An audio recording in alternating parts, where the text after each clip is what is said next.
Para isso eu te convido a abrir a sua Bíblia, se você a trouxe, pegar o seu esboço, se assim você pegou ali na porta. Abra sua Bíblia comigo no livro de Atos dos Apóstolos, também conhecido por alguns como Atos do Espírito Santo, através dos apóstolos. Nós vamos ler a partir do capítulo 2, o verso 14 ao verso de número 21. No seu esboço, teremos apenas o versículo-chave desse sermão, porém você pode abrir a sua Bíblia, acompanhar aqui no projetor. Atos 2.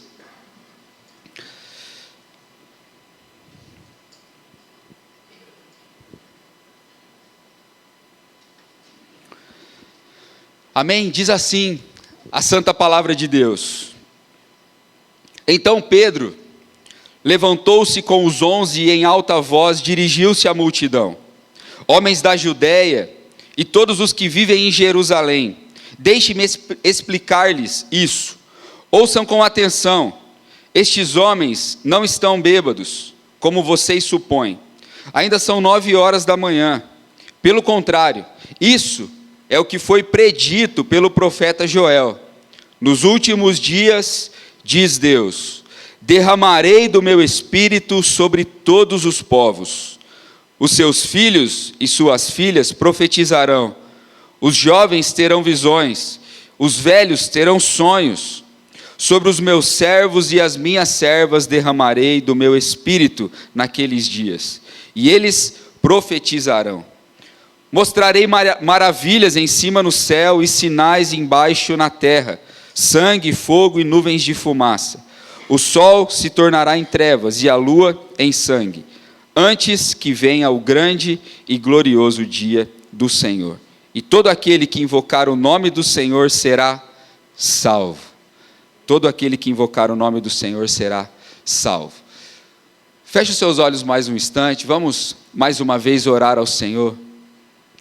Pai, nós estamos diante da Tua palavra, nós estamos diante, Senhor, daquilo que o Senhor entregou para nós como revelação, e como somos carentes do Senhor num momento como esse, carentes para professar a Tua verdade, carentes para receber a Tua verdade, como somos carentes do agir do Espírito Santo, para que essa palavra possa abrir os nossos olhos, possa iluminar o nosso entendimento e possa realmente transformar a nossa vida.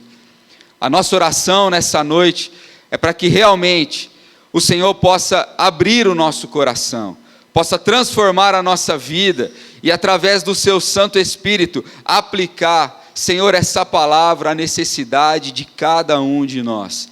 Que ela venha de encontro realmente àquilo que o Senhor deseja de nós. Nós não viemos aqui buscar algo, Senhor, que nós queremos, mas nós viemos aqui buscar algo que o Senhor quer para nós, e que isso seja revelado através da sua santa palavra para nós nessa noite. Em nome de Cristo Jesus oramos. Amém e amém. Existem duas palavras que, para muitos, têm o mesmo significado. Existem duas palavras que parecem ter o mesmo significado, mas não tem. A palavra realidade e a palavra verdade. São palavras que aparentemente querem dizer a mesma coisa, mas não é assim. Uma definição de realidade para você que eu encontrei, diz assim: a realidade é tudo que está fora da minha mente e existe independentemente da minha tomada de consciência sobre ela. A realidade, então, ela existe, independente de você conhecê-la, independente de você tomar consciência disso, a realidade continua existindo. A chuva caía lá fora e, independentemente de você tomar consciência de que a chuva estava caindo, essa era uma realidade. A chuva estava caindo. Independente de você tomar conhecimento ou percepção das leis da natureza, das leis da criação, elas são uma realidade. Você pode não acreditar na lei da gravidade, mas se você pular de um prédio, essa lei ela vai se tornar real na sua vida. Então a realidade, ela existe, apesar da nossa tomada de consciência sobre ela. A verdade é diferente. Uma definição de verdade é que a verdade é a expressão da minha compreensão sobre essa realidade. Então o que é verdade? Eu olho para aquilo que é a realidade, eu percebo, compreendo, analiso, e eu expresso uma verdade a respeito dessa realidade. Parece complicado, mas não é tão complicado assim. Você percebe isso, por exemplo, na vida de um adolescente que está querendo namorar. Para ele, aquela garota é a mulher da vida dele. Dentro da realidade que ele está, os pais olham e falam: não é assim, meu filho, aguarda mais um pouco. Mas ninguém tira da cabeça daquele menino que essa é a verdade absoluta da vida. Encontrei o amor para a vida toda. É aquilo que ele enxergou da realidade e trouxe para ele como verdade. Essa é a verdade, pelo menos para ele. Um problema muito grande surge quando nós levamos as verdades que identificamos através da realidade para o quesito moral. Então as pessoas, elas enxergam a realidade e a verdade que elas autenticam, ela diz: olha, a realidade é que eu nasci homem, por exemplo, mas a verdade é que eu sou uma mulher. Eu até entendo que a realidade, nós precisamos ter algum quesito moral nos negócios, mas a minha verdade é que eu preciso ganhar o meu dinheiro apesar de qualquer coisa. Quando nós trazemos essa relativização da verdade para a vida moral, aí nós criamos muitos problemas. Porque a realidade existe e a verdade é a nossa interpretação daquilo que está acontecendo. Nós viemos e dizemos: olha, isso é verdade. Mas para nós que estamos aqui nessa noite, para nós que cremos na palavra de Deus, na Bíblia Sagrada, na palavra revelada, a Bíblia é a verdade que explica todas as realidades. Para nós, o caminho para entender a realidade não é aquilo que a gente pensa, não é aquilo que nós acreditamos como seres humanos caídos, porém, a verdade está nas Sagradas Escrituras. Esse é o nosso padrão, esse é o nosso filtro para identificar a realidade, as Sagradas Escrituras. Então, se você quiser compreender muito bem a realidade, se você quiser viver feliz de acordo com a verdade, a palavra de Deus é a verdade absoluta sobre todas as coisas. Então, para nós entendermos a realidade, para você entender o porquê dessa realidade que você está vivendo hoje, você precisa vir para a palavra de Deus. Para você entender qual é a realidade do mundo que nós vivemos, você precisa vir para a palavra de Deus. Se você quiser entender qual é a realidade da família, dos negócios, a realidade da igreja, como a gente deve viver nesse mundo real, nós precisamos vir para a palavra de Deus. A palavra de Deus é a verdade, que explica todas as realidades. Nós estamos diante dessa palavra. E o modo como Deus se revela nessa verdade, nessa palavra, é maravilhoso. Deus se revela através da sua palavra. Deus tem se revelado através da sua palavra durante todos os anos em que foi escrita. E esse modo que Deus se revela é maravilhoso, porque o Evangelho de Deus é uma história. De Gênesis até Apocalipse, Deus tem se revelado através de uma história. Todos os relatos bíblicos vêm se desenvolvendo, evidenciando que existe alguém escrevendo uma história. Existe um arquiteto. Existe alguém que está orquestrando a história para comunicar alguma coisa. E aquilo que é comunicado nessa história na Bíblia Sagrada é o plano de Deus. Deus tem se revelado através dos anos, através da sua palavra, mostrando para nós qual é o seu plano divino. Deus, ele tem um plano, Deus não é inconsequente, Deus não joga dados, como diz Albert Einstein. Deus, ele tem tudo arquitetado, o plano de Deus é um plano perfeito, e Deus revela o seu plano nas Sagradas Escrituras. Mas o mais interessante é que o assunto central desse plano de Deus é a sua promessa. Então, recapitulando para você, nós temos na nossa vida realidades. A realidade, ela independe daquilo que a gente acredita ou da tomada nossa de conhecimento.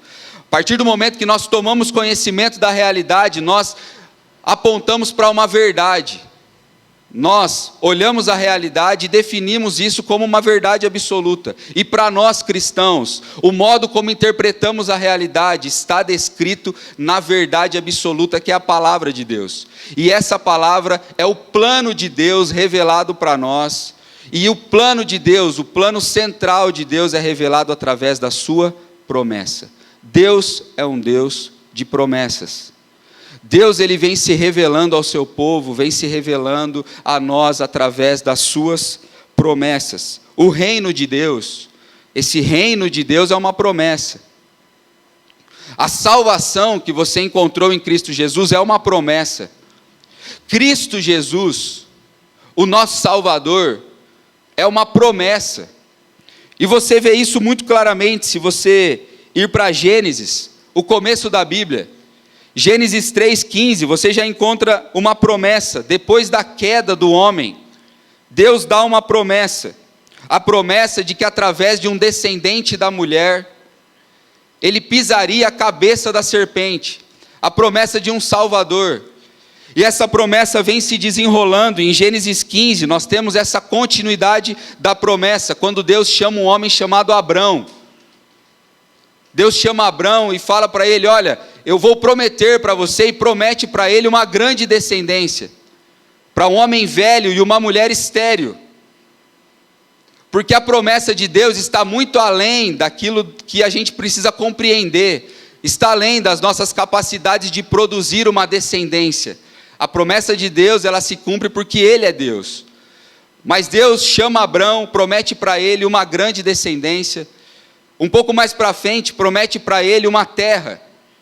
Um grande povo, uma terra, aquilo que nós conhecemos como a terra prometida. Deus se revelando através das suas promessas. E essas promessas vêm passando de geração em geração, sendo transmitidas até que em Cristo Jesus essa promessa chega a todas as famílias da terra. Deus se revelando através da sua promessa.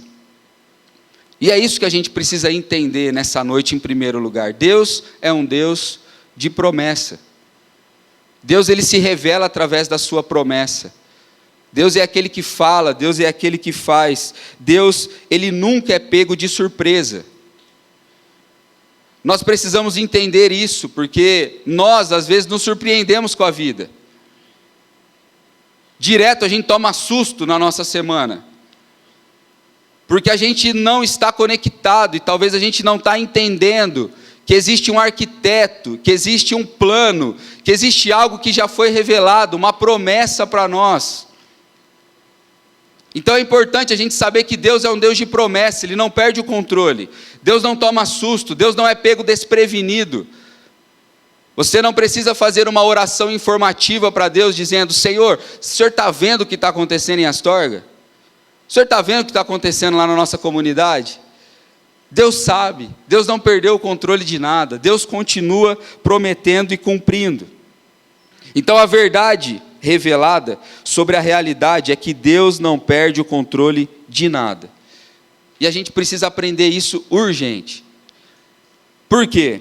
Porque quando ocorre alguma coisa ruim na nossa vida, quando o desastre acontece, quando a calamidade chega, quando algo de ruim acontece na nossa vida, uma desgraça que você não estava esperando, muitas vezes a nossa compreensão de quem Deus é entra em xeque. Se a gente não tiver muito bem claro na nossa mente que Deus é esse Deus da promessa, que Ele não perde o controle, que Ele é soberano sobre todas as coisas, se nós não temos essa visão sobre Deus, quando a calamidade chega, quem é Deus para nós entra em jogo. E aí, quando chega a falência, a morte, fazem com que muitos de nós, nas palavras de Eugene Peterson, viremos teólogos imediatos. Então nós começamos Perdão, minha Siri está querendo pregar junto comigo aqui, gente. Nós precisamos entender isso, porque senão, quando a calamidade chega, nós viramos teólogos. Nós queremos definir quem Deus é de acordo com a calamidade que está sendo imposta na nossa vida hoje. Então, se você está passando por uma necessidade, você diz: Deus está pesando a mão sobre a minha vida. E você fala que Deus é algo que Ele não é, porque você está olhando para a sua circunstância. Ou quando você está vivendo uma vida boa, você diz: Deus é bom. Quando você está vivendo o cumprimento da promessa, você diz: Deus é maravilhoso. Aí quando a calamidade chega, você diz: Deus, Ele está bravo. Deus, Ele me abandonou. Nós viramos teólogos dizendo: olha, Deus está furioso. Deus está ausente. Deus se esqueceu de mim. Por quê? Porque a nossa visão de que Deus é esse Deus que promete, cumpre, planeja e que está acima de todas as coisas, está deturpada. E nós somos pegos de surpresa, mas Deus nunca é pego de surpresa. Deus continua no controle. E essa promessa de Deus, revelada na sua verdade, nas Sagradas Escrituras, vem nos lembrar que nos momentos como esse, que talvez você está passando de calamidade, nos momentos como esse, que talvez você está passando de problema, o desastre, os problemas podem se tornar para você uma alavanca para você se aproximar de Deus. Essa é a nossa percepção de um Deus que não perde o controle. É por isso que todas as vezes que você abrir a sua Bíblia, você vai ver pessoas agradecendo pelas lutas. Isso parece loucura. Mas porque perceberam que o arquiteto de todas as coisas não perdeu o controle. Se eu estou passando por alguma coisa ruim, isso está me impulsionando para mais perto dele. Talvez você está sendo impulsionado para se livrar de um pecado, meu irmão. Talvez esse problema é para você ser impulsionado a ser salvo novamente. Talvez essa luta está te empurrando para mais próximo da sua família. Porque Deus não perde o controle de nada. Ele continua sendo o mesmo Deus, apesar da sua luta, apesar da sua vitória. Porque Ele planeja, Ele promete, Ele cumpre, Ele está acima das circunstâncias. Ele é um Deus de promessa. Ele é um Deus de promessa. Aquele que começou a boa obra na nossa vida, Ele é fiel. A gente precisa descansar nisso. Nós precisamos descansar nas promessas de Deus, que diz que todas as coisas cooperam para o bem daqueles que o amam. Sejam coisas ruins, sejam coisas boas, estão te impulsionando para mais perto de Deus. Deus não perdeu o controle. Deus, Ele é um Deus que paira sobre todas as circunstâncias. Reinos vêm e vão, governos entram, governos saem. Você é traído, você é amado, você passa o dia bom, você passa o dia ruim. Deus está acima de todas as coisas e a promessa de Deus continua de pé. Não são as circunstâncias que definem quem Deus é. Deus continua sendo um Deus de promessa. A promessa de Deus está acima de tudo isso. Ele é fiel sempre. Ele continua sendo fiel. E é exatamente isso que Pedro está pregando aqui nesse texto de Atos. Pedro está falando sobre a promessa de Deus.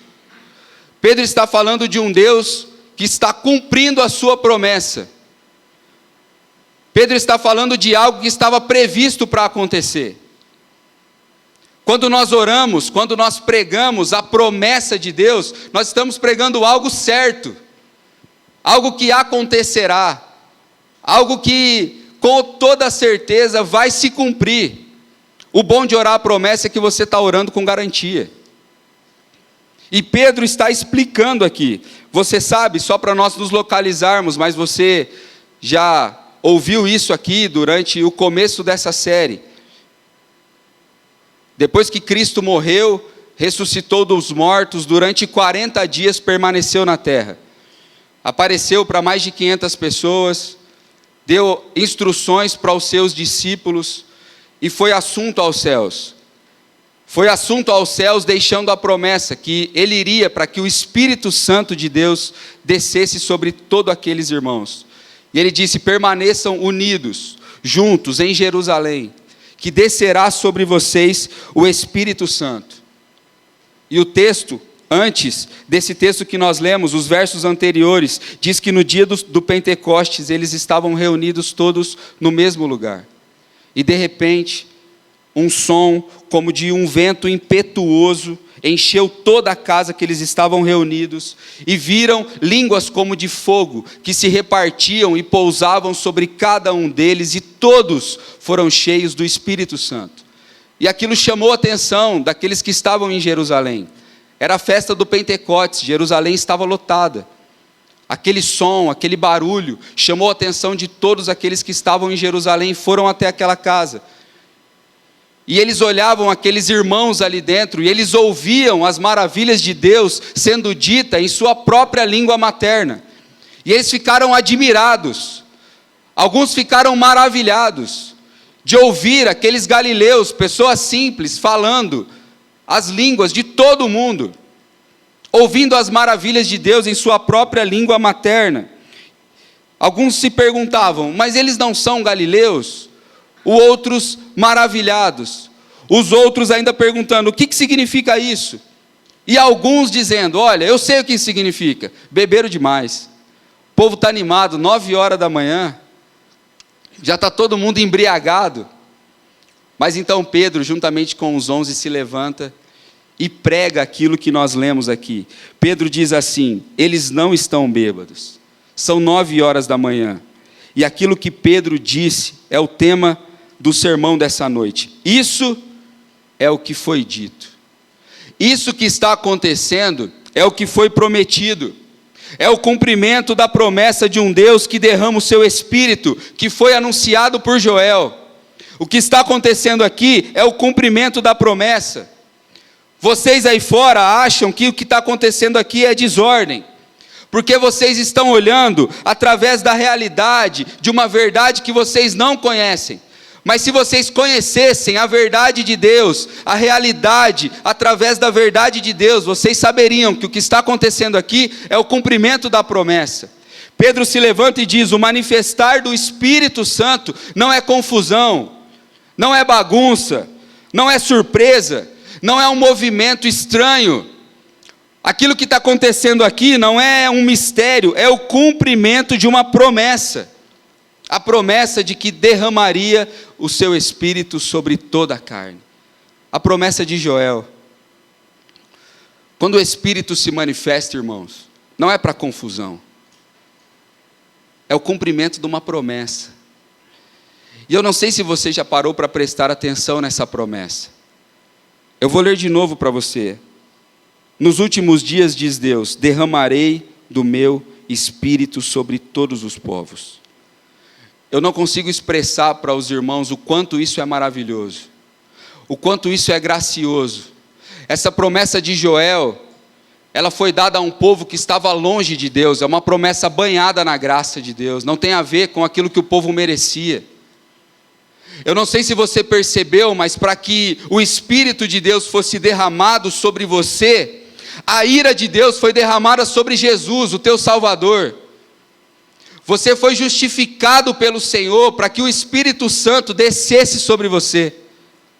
Eu não sei se você percebe a magnitude disso, mas o que você merecia era o derramamento da ira de Deus, que foi derramada na cruz, em Jesus Cristo de Nazaré, o seu Salvador, para que agora você fosse banhado da graça de Deus e cheios do Espírito Santo. É isso que nós recebemos. Não é isso que nós merecemos, mas é isso que nós recebemos. A magnitude dessa promessa, nós poderíamos ficar a noite toda falando disso, agradecendo sobre isso, louvando a Deus para isso, por isso, porque, irmãos, nós merecíamos a ira de Deus, e nós recebemos o Espírito Santo. Essa é a promessa, derramarei do meu Espírito sobre toda a carne. Eu quero compartilhar, gastar um tempo com os irmãos, compartilhando com vocês algumas características dessa promessa. O cumprimento dessa promessa começou em Atos dos Apóstolos. E ela tem algumas características que fala para nós hoje e que fala ao nosso coração. E a primeira característica dessa promessa é que a promessa é para hoje. Você pode preencher assim, no seu esboço, se assim você desejar. A promessa é para hoje.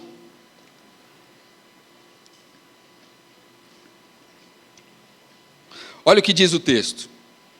Nos últimos dias, diz Deus, derramarei do meu espírito. Nos últimos dias.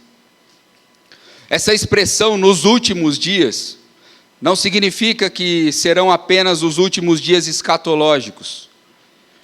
Os últimos dias, aqui nesse texto de Atos, os últimos dias inaugurou na encarnação de Cristo Jesus, e ele dura até a segunda vinda de Cristo. Nós estamos vivendo os últimos dias, os dias tão esperados pelos profetas, os dias que os profetas desejaram viver e não viveram, e você está vivendo. Os últimos dias que muitos grandes homens de Deus desejavam provar, e você está provando. Os dias onde o Espírito Santo estaria presente. Os dias onde o pecado não existiria mais. Os dias onde nós, pela fé, seríamos justificados por Deus. Os últimos dias, da encarnação até a segunda vinda de Jesus. Esses são os últimos dias. Isso significa que essa promessa não é um fato isolado que aconteceu em Atos 2. Essa promessa não é um fato que aconteceu lá e ponto final. O cumprimento dessa promessa não foi apenas em Atos dos Apóstolos, mas essa promessa é para nós hoje. A partir do Pentecostes, Deus está derramando do seu Espírito sobre toda a carne. A partir daquele momento, Deus derrama diariamente o seu Espírito sobre todos nós. O derramamento do Espírito Santo é um ato contínuo de Deus. É para nós hoje. É para você hoje. É para que nós possamos ser cheios do Espírito Santo hoje. É para que nós possamos receber o poder do Espírito Santo hoje. Para que nós possamos nos mover nos dons do Espírito Santo hoje. É para que a igreja cheia do poder do Espírito pregue a palavra hoje. É para que você seja cheio hoje. É hoje, é um derramamento contínuo.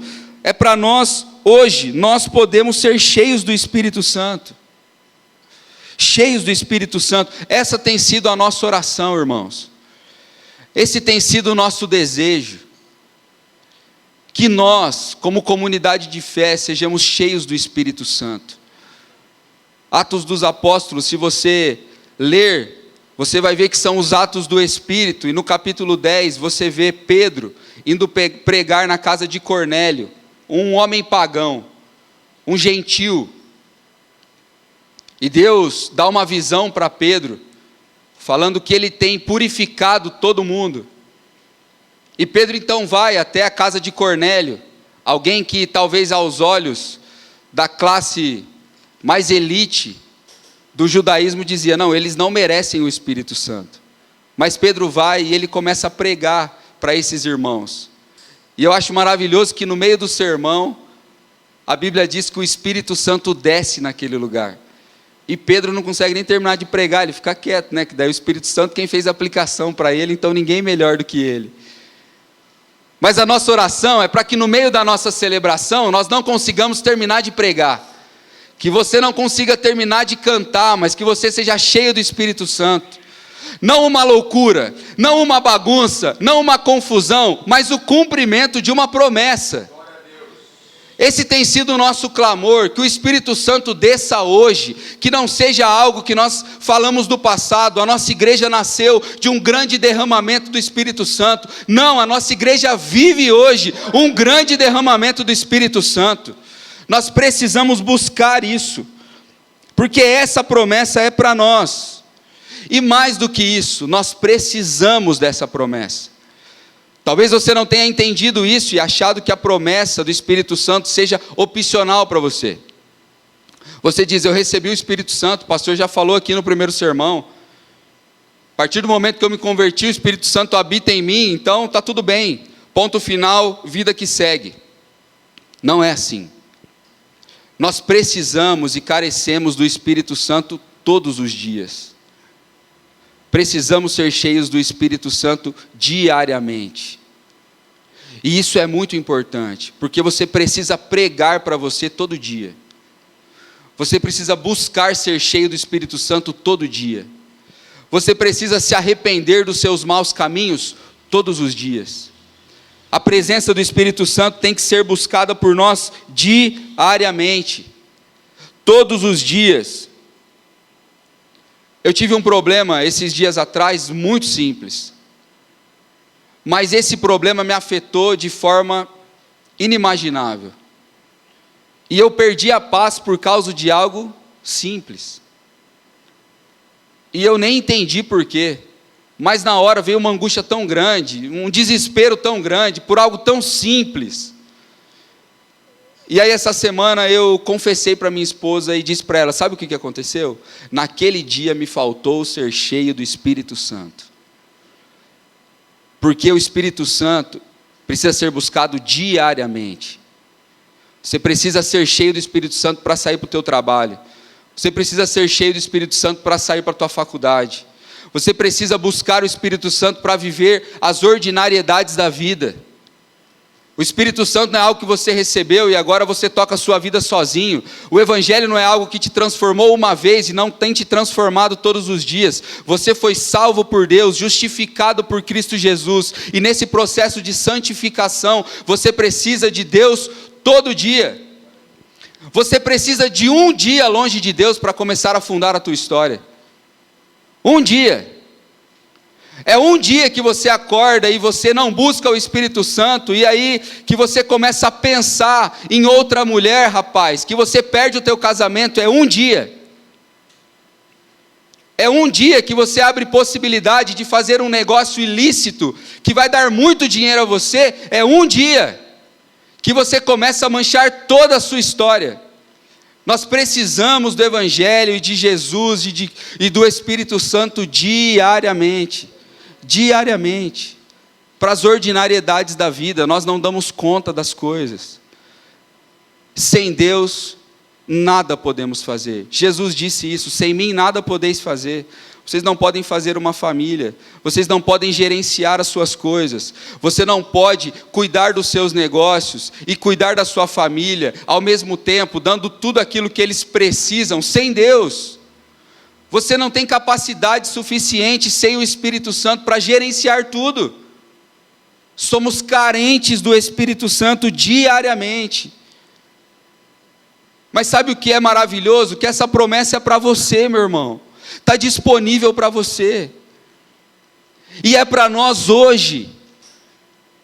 Essa é uma promessa de Deus, e é para os últimos dias, então é para hoje. Mas é para amanhã, e é para depois da manhã, e é para todos os dias da sua vida. Eu sei que tem muita gente aqui preocupado com o dia de amanhã, ansioso com alguma coisa. Alguns já estão na categoria de desesperados. Mas a promessa de Deus é como uma porta grande na sua frente, escrito saída, e você está correndo de um lado para o outro, falando, aonde que eu vou?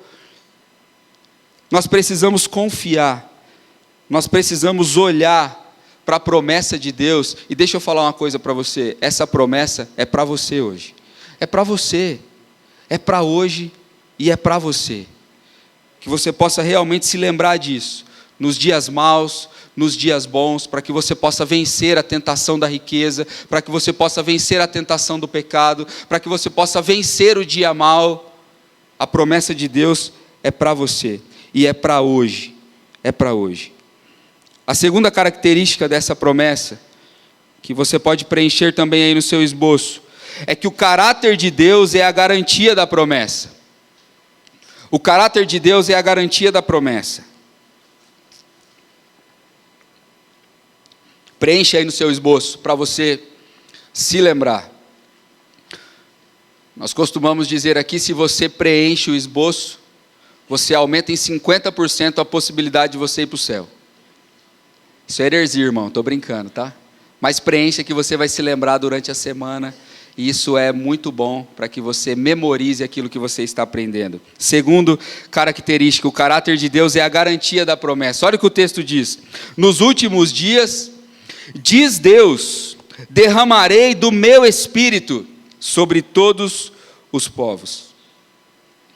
Nós não podemos esquecer que nós estamos diante de uma promessa de Deus. Você não está diante de uma promessa do teu marido que diz que vai trocar a torneira essa semana, que possivelmente não vai acontecer. Você não está diante da promessa de um amigo que diz que vai com você na academia essa semana. Nós estamos diante de uma promessa de Deus. Nós não podemos nos esquecer de quem Deus é. A garantia dessa promessa é quem Ele é. A garantia da promessa é quem prometeu. E quem prometeu é fiel a si mesmo. Quem prometeu é fiel para cumprir a promessa que fez. Deus, Ele é fiel. E aqui nós encontramos a soberania de Deus sobre a sua promessa. É Ele quem está prometendo. É quem Ele é. Deus, Ele é soberano. É Ele quem está dizendo: eu derramarei do meu Espírito. É Deus olhando para você e dizendo: eu derramarei do meu Espírito. E eu não sei se tem alguém capaz de se levantar e dizer: não derramará. É Deus quem está dizendo. É um decreto de Deus: eu derramarei do meu Espírito sobre todos os povos. Diante da soberania de Deus, quando Ele diz, ninguém pode impedir. Escute, meu irmão, se Deus falou, Ele vai cumprir. Se Ele prometeu, Ele cumpre. Se Ele falou, ninguém pode impedir. E a gente fica ansioso. Não, Deus falou, mas vai que alguma coisa acontece. Meu irmão, é uma promessa de Deus.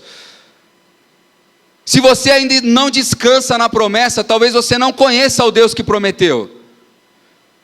Se você duvida da promessa, você não conhece o Deus que prometeu. Se você se preocupa se a promessa será cumprida, você não conhece o cara que prometeu. Ele é fiel a Ele mesmo. A promessa de Deus não depende de nós, não depende daquilo que você quer, mas depende totalmente dEle. E Ele diz: eu derramarei do meu Espírito. Ele não diz: talvez derramarei. Ele não diz: talvez eu vou derramar o meu Espírito. Ele disse: eu derramarei do meu Espírito. Existe uma determinação de um Deus que é soberano, que quando Ele quer fazer, Ele faz. Deus, Ele é livre para fazer. Ele derramou o seu Espírito sobre galileus, sobre pessoas simples, iletradas, que não tinham nenhum pedigree religioso. E talvez nós, na nossa prepotência religiosa, dizemos: não, o Espírito Santo descerá sobre nós, mas não vai descer sobre aquele irmão. Deus é livre, e nós precisamos nos perguntar se você está disposto a servir a um Deus que não te deve satisfação nenhuma, que Ele diz: olha, eu vou te encher, e Ele te enche. Um Deus livre, um Espírito que é como o vento, que sopra onde quer, que você não sabe de onde ele vem. Nós não estamos aqui para dizer: olha, domingo que vem será o culto do batismo com o Espírito Santo. Domingo que vem é o culto do milagre. Quinta-feira vem aqui que Deus vai revelar para você a sua vontade. O Espírito de Deus é livre, Deus é soberano. Ele faz quando Ele quer, do jeito que Ele quer. Não somos capazes de controlar o agir de Deus. Pare de cair em furada de gente que diz para você: olha, vamos lá que lá Deus vai te mostrar hoje a sua vontade. A vontade de Deus está revelada nas Sagradas Escrituras. Abre a tua Bíblia e lê. Deus é livre. Deus é soberano. Ele é todo poderoso, e quando Ele diz que faz, Ele faz. Não existe nada, nem ninguém que pode impedir o derramar do Espírito Santo. O Espírito Santo será derramado. Isso é um decreto de Deus. E algo maravilhoso é essa palavra. Ele diz: eu derramarei do meu Espírito. Isso fala muito sobre o caráter de Deus, porque Deus, Ele é soberano. Ele diz: eu derramarei. O decreto de Deus, ele acontece apesar da sua vontade. Se Ele diz que vai derramar, Ele derramará. E outra coisa que diz sobre Deus nesse texto é que Ele é extremamente generoso. Ele derramará do Espírito sobre nós. Ele não vai gotejar, Ele não vai orvalhar, Ele não vai pegar um conta-gotas e jogar algumas gotas do seu Espírito sobre nós. Ele derramará do seu Espírito. Derramará do seu Espírito. Mas talvez o mais lindo desse bloco, desse verso, é que ele diz: olha, eu derramarei do meu Espírito. Isso significa que Deus vai derramar Ele mesmo sobre nós. Deus, Ele vai se derramar sobre nós. Deus, através do seu Espírito, através do Espírito Santo, Deus Consolador, que é a mesma natureza, a mesma substância de Deus Pai, será derramado abundantemente sobre nós. O próprio Deus morando em você. Deus não habita em templos feitos por mãos humanas. Nós não estamos reformando a nossa igreja para ver se Deus vai morar aqui dentro. Deus mora dentro de você. Algo que a gente não entende é por quê. Quando eu olho para mim, eu não consigo encontrar algo de bom que diz: o Senhor mora em mim por causa disso. Mas fato é que o Espírito é derramado sobre nós, e é o Espírito de Deus. Ele derrama generosamente da sua própria natureza sobre nós. Isso é maravilhoso e talvez seja o mais lindo dessa promessa. Ele derrama o seu Espírito sobre nós. E todas essas características de Deus é o que valida a promessa. Não tenha dúvida da promessa. Não tenha medo de viver. Não fique se questionando se o Espírito Santo é para você. Não fique preocupado se será derramado. O que valida a promessa é aquele que prometeu, e Ele é fiel. A garantia que nós temos da promessa é que aquele que prometeu continua sendo fiel. Fiel à sua palavra. Fiel à sua palavra. E em último lugar, e não menos importante, outra característica da promessa de Deus é que essa promessa se estende a todos. Essa promessa de Deus, ela é para nós hoje. Ela é para você. Ela é uma carência sua, uma necessidade sua hoje. E você pode ter certeza que essa promessa é para você e que ela vai ser concedida a você, porque quem prometeu é fiel. E a última característica é que a promessa de Deus, ela se estende para todos nós. Olha o que diz o texto. Nos últimos dias, diz Deus, derramarei do meu Espírito. E olha o que o texto diz: sobre todos os povos, os seus filhos e suas filhas profetizarão. Os jovens terão visões. Os velhos terão sonhos. Sobre os meus servos e as minhas servas derramarei do meu Espírito naqueles dias, e eles profetizarão. Todas as pessoas, essa promessa não faz distinção de sexo, de idade ou de posição social. Não vem sobre uma classe, não vem sobre algumas pessoas, mas a promessa é para todo aquele que crê. A promessa não faz distinção e acepção de ninguém. Ela se estende a todos. E perceba que a nossa oração é realmente para que o Espírito Santo seja derramado sobre todos. A nossa oração é para que o Espírito Santo seja derramado sobre as nossas crianças, para que elas profetizem, como diz as Sagradas Escrituras. A nossa oração é para que o Espírito Santo seja derramado sobre os nossos jovens, para que eles tenham visões, sobre os nossos velhos, para que eles se tornem sonhadores. E o incrível dessa palavra é que ela mostra como o Espírito vem abundar sobre a maior necessidade do homem. Perceba o que o texto diz: as nossas crianças naturalmente vivem para si, elas estão ensinadas a compartilhar, estão sendo ensinadas a viver a vida em comum. Por isso que é tão difícil ensinar uma criança a dividir, porque ela está aprendendo isso.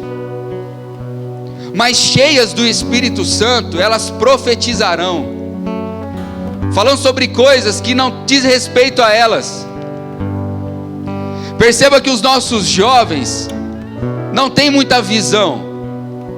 Os nossos jovens são até um tanto quanto inconsequentes. Você era assim na sua juventude, não julgue, irmão. Eu estava num casamento ontem que o rapaz disse assim para o pai dele: eu não aguento mais meu menino que está trabalhando comigo, só fica no celular, só faz isso, só faz aquilo. E aí o pai dele disse assim: pois você era igualzinho. Passamos pelas fases, mas os jovens, a carência do jovem é de visão. Não tem uma visão de futuro. Muitas vezes querem viver o hoje, o agora, contemplando os prazeres da carne, da vida. Mas cheios do Espírito Santo, vão olhar lá na frente, vão pensar para o futuro, serão visionários, cheios do Espírito Santo.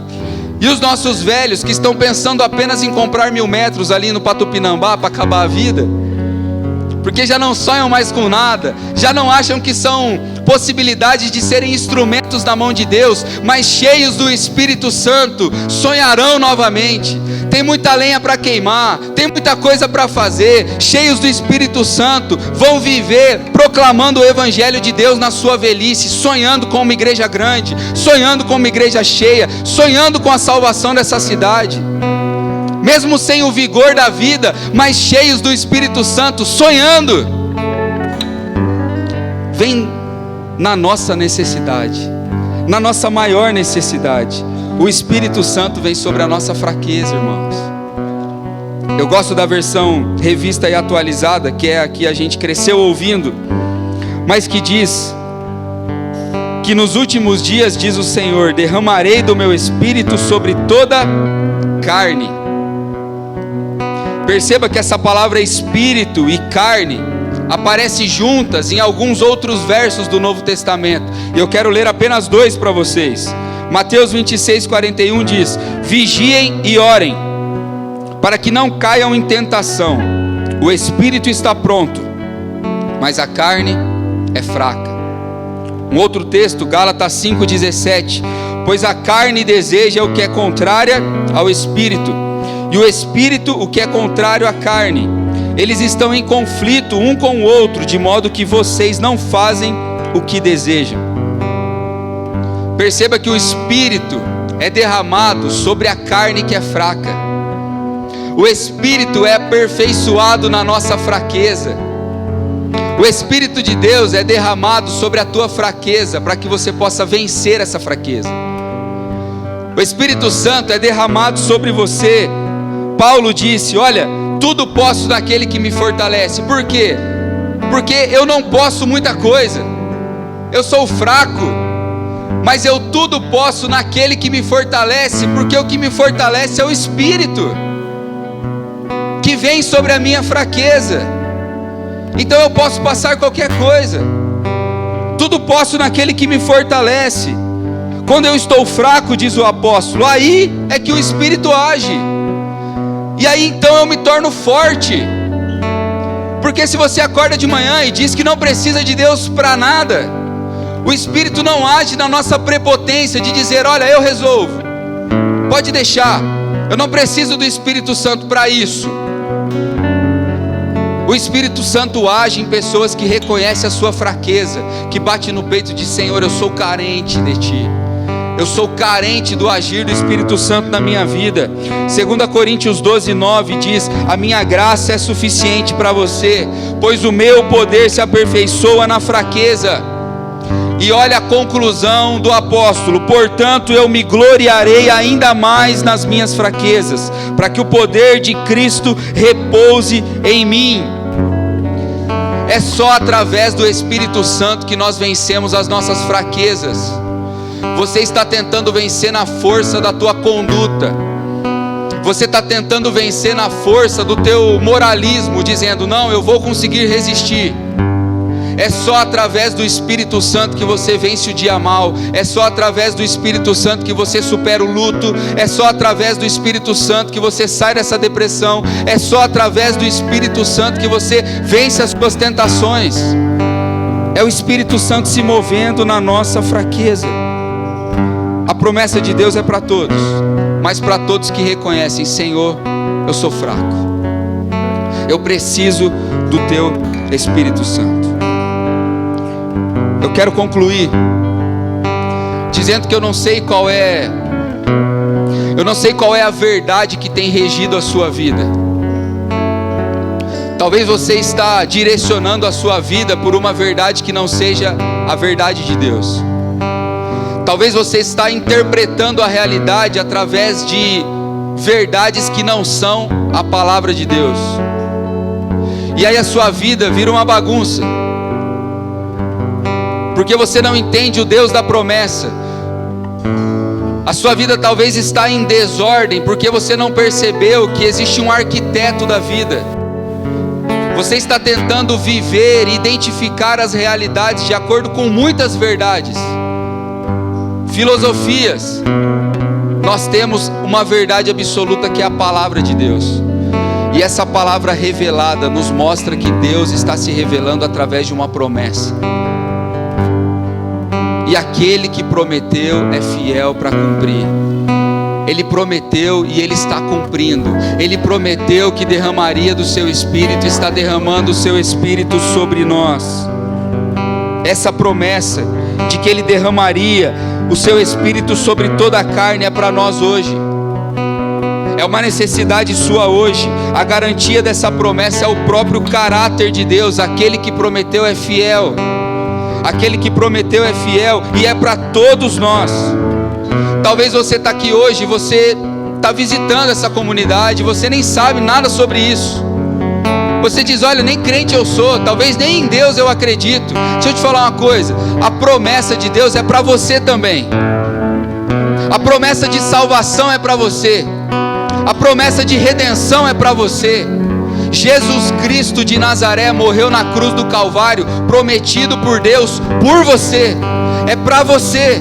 O Espírito Santo vai ser derramado sobre você. A ira de Deus foi derramada sobre Cristo, para ser derramado o Espírito sobre todos nós.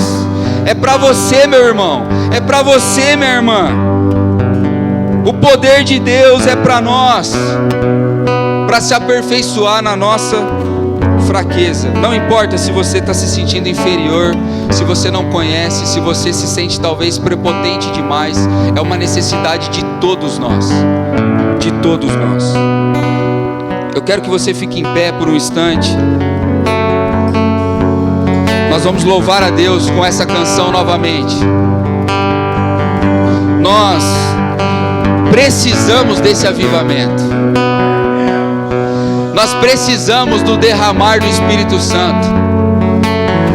Essa promessa precisa se cumprir nas nossas vidas.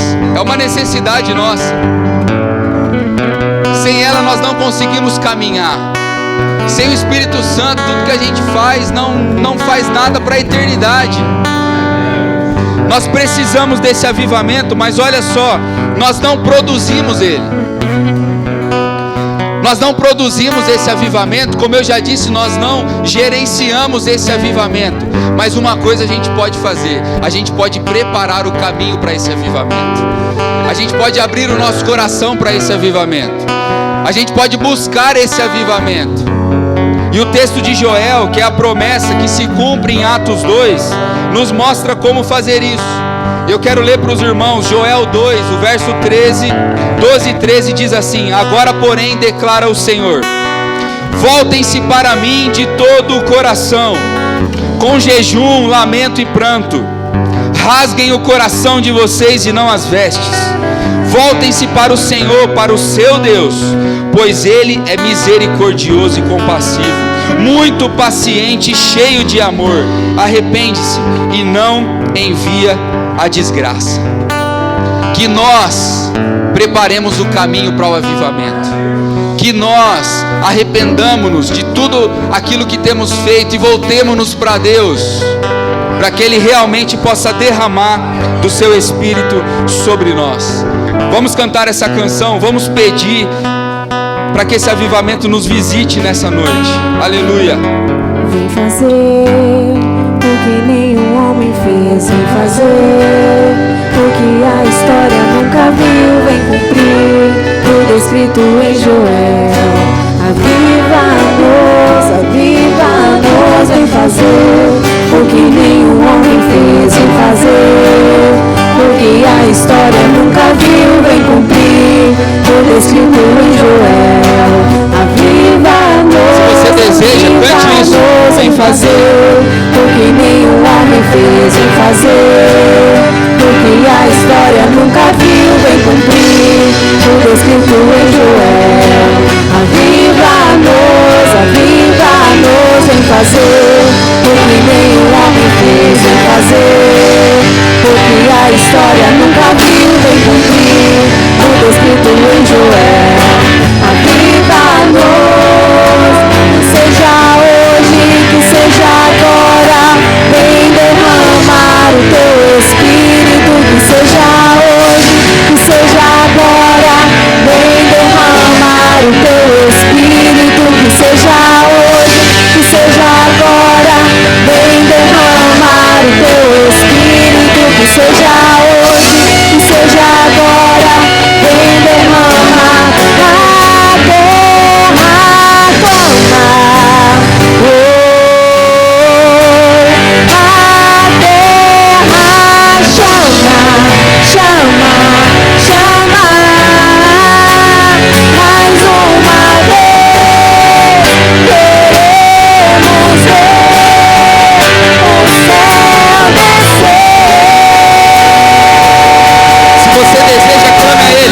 estamos aqui clamando pelo derramado Teu Espírito Santo. Estamos clamando para que a Tua promessa se cumpra no nosso meio, assim como o Senhor desceu em Atos, assim como o Senhor tem descido sobre a Tua igreja, durante toda a história da igreja. Que, Pai, o Senhor nos visite mais uma vez. Nós estamos clamando que seja hoje, que seja agora, que seja no nosso tempo, que seja na nossa geração, que o Teu Espírito Santo nos encha mais uma vez, que sejamos avivados pelo Teu Santo Espírito, renovados pelo Teu Santo Espírito, salvos pelo Teu Santo Espírito, empoderados pelo Teu Santo Espírito, Senhor, para que possamos ser transformados por Ele. Nós queremos, Pai, não rasgar as nossas vestes, não queremos uma mudança externa apenas, mas queremos uma conversão do nosso coração. Queremos, Pai, rasgar o nosso coração diante do Senhor, abrir o nosso coração para o Senhor, abrir a nossa vida para a graça do Senhor, Pai. Que seja hoje, que seja agora, que seja do nosso meio. Vem, Senhor, e derrama do Teu Espírito sobre nós. Nós cremos nisso, cremos no derramado do Teu Espírito Santo. Queremos viver a nossa vida pautada de acordo com a Tua verdade, a verdade que diz que o Senhor é aquele que prometeu e o Senhor é aquele que cumpre a Tua promessa, e essa promessa é para nós hoje. Então visita-nos, Senhor. Essa promessa é para nós, essa promessa é para todos nós, é uma promessa que tem garantia, porque é o Senhor quem prometeu. Então visita-nos, Senhor, e nos encha, que nós possamos sair desse lugar hoje cheios do Teu Espírito Santo, para viver a nossa vida, Pai, não nos esquecendo de Ti, para que o Teu Espírito não seja um programa de final de semana, mas que seja realmente aquilo que vai nos levantar, vai nos movimentar, vai nos direcionar, vai nos mostrar o caminho, Senhor. Nós queremos isso, que seja hoje, que seja agora e que seja nas nossas vidas, Senhor. Nós clamamos por isso, clamamos, Senhor. Visita-nos mais uma vez, assim como o Senhor fez em Atos. Visita-nos, Senhor, visita-nos. Em nome de Cristo Jesus nós oramos agradecidos. Amém e amém. Você pode aplaudir ao Senhor, amém.